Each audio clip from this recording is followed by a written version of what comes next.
It's tough news on inflation, and according to a new Bankrate survey released this morning, 1/3 of Americans say they have more credit card debt than emergency savings. Bankrate Chief Financial Analyst Greg Mcbride joins me now. Greg, good morning. Good morning, Mary. Great to be with you. Tell us the big headlines from this study and how the situation is impacting each generation differently.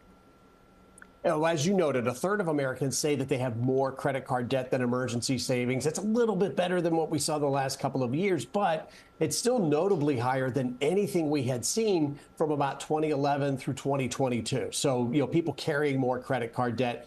53% of Americans have more emergency savings than credit card debt. On the surface, that might sound good, but the reality of it is we haven't seen that number making progress over years. And those that are most likely in that position of having more credit card debt than emergency savings, millennials, and specifically younger millennials, those are the years where you have the real startup expenses of, you're buying that first car, you're buying that first house, you're maybe starting a family. And so that leads to a situation where you maybe have run down the savings and added some debt.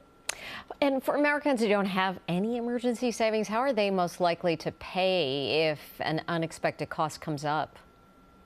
That's the thing. Without that emergency savings, that's the buffer between you and high interest rate debt whenever unplanned expenses arise. So if you don't have that emergency savings, then you're all the more likely to be incurring that credit card debt or another high cost form of borrowing whenever you're caught in a situation where you've got a bill you weren't expecting or you have a disruption in income. And what tips do you have for paying off debt and maybe building that emergency savings account?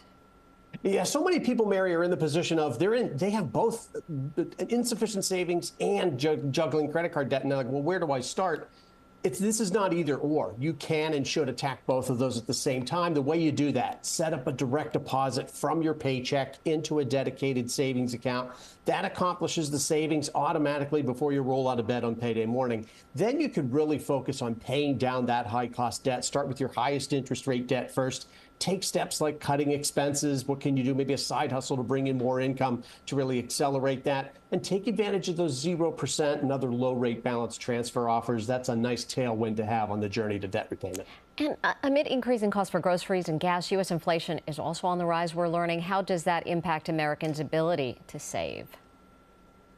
That has been the single biggest obstacle to Americans feeling like they're making progress on both of these fronts, the paying down debt and the boosting savings. What we've seen is when inflation pressures were easing, we saw the needle moving. More people were increasing the savings they had relative to the prior year, and fewer were actually running down that savings. With inflation ticking back up again, that's a little bit of an ominous signal for those household budgets that are already so stretched. Bankrate Chief Financial Analyst Greg Mcbride, thanks so much for being with us this morning. We appreciate it. Thank you, Mary.